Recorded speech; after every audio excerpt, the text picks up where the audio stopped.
Good evening, colleagues. My name is Jayla Foster, and I am a licensed clinical social worker that has emphasized much of my studies on human development. I am honored to have been asked to deliver this opening address.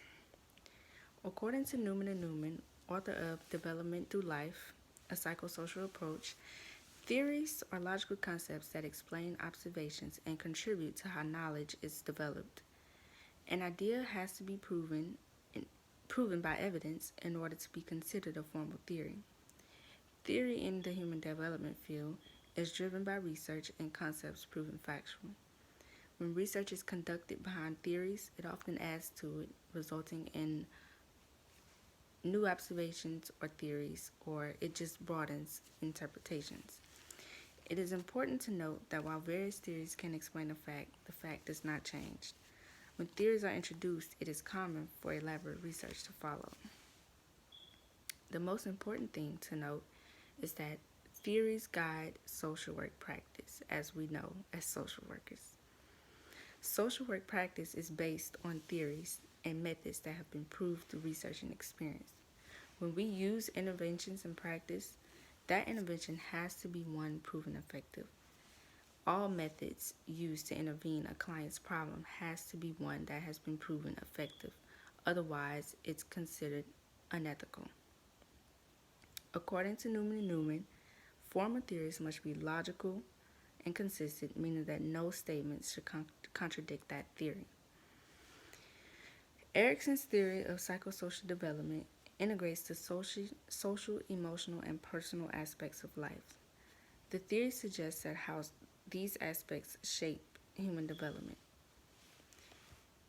He recognizes 6 stages as part of his psychosocial theory.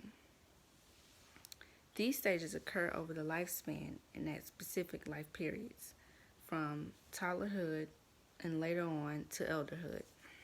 Each of these periods of life are characterized by new experiences that contribute to our development as human beings. Although each psychological stage has its own characteristics, Erikson saw these psychological stages as interconnected, each one prepping the other.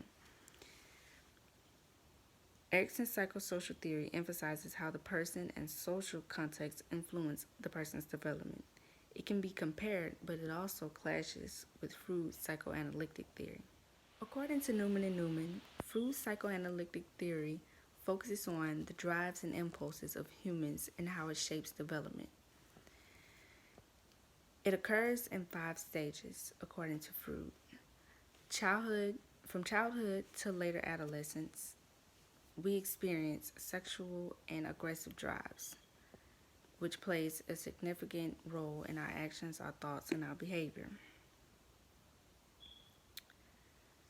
We can look at the ways that Freud's theory contrasts with Erikson's, but also identify the similarities between them.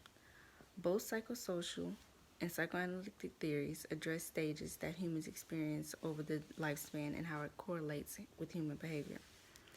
According to Newman and Newman, psychoanalytic theory addresses the general as well as the sexual impulses and needs that humans experience in childhood. The psychosocial approach broadens the psychoanalytic theory by considering the social influences that affect people at each stage of their life. As we understand, one of these principles limits itself to what influenced our development as children, while the other accounts far beyond childhood.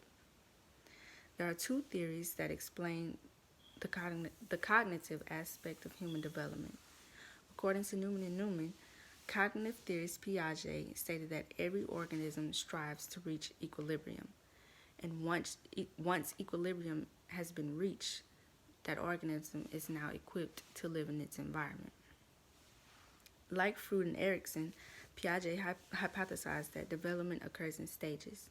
The theorists brought up four stages: sensory motor intelligence, pre-operational thought, concrete operational thought, and formal operational thought.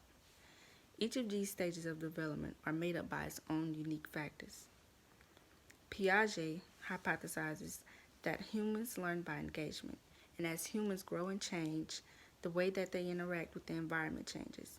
And being surrounded or exposed to a variety of environments and gaining those new experiences It aids in maturation and cognition. According to Newman and Newman, theorist Vygotsky theorized that development occurs within a historical framework. He emphasized that thinking plays a vital role in cognitive development. He introduces four concepts of the cognitive development process: culture as a mediator of cognitive structuring, movement from the inner mental to the intramental, inner speech, and the zone of proximal development. Newman and Newman state that a vivid boundary exists between the environment and the individual. The individual promotes their own cognitive development by gaining new experiences. Piaget and Vygotsky's theories differ, but compare in one aspect: the environment.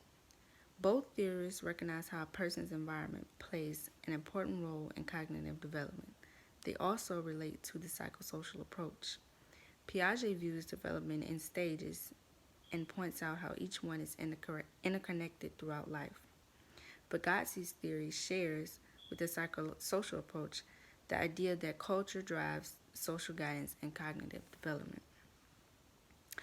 A client comes to you seeking your professional help. She explains that her 2-year-old daughter has not said her first words. The mother expresses that she is worried that something may be wrong with her child. With your knowledge of Freud, Erikson, Piaget, and Vygotsky's theories of human development, you are able to address the mother's concerns properly. You ask the mother questions. You ask her about the environment that surrounds her daughter, the culture, the social interactions that her daughter experiences, and so on. You help broaden the mother's knowledge of development without having her study books of theories as we have. Most importantly, you help the mother understand how to help or guide her daughter through developmental stages of the child's life. As social workers, we must understand that methods drive our practice. Methods that have derived from theories and likely years of research by various theorists and researchers. My fellow social workers, it is important that we recognize and understand how theories play a part in our practices, especially those of human development. We work with various people who are diverse in race, ethnicity, and culture, as well as individual characteristics and personalities.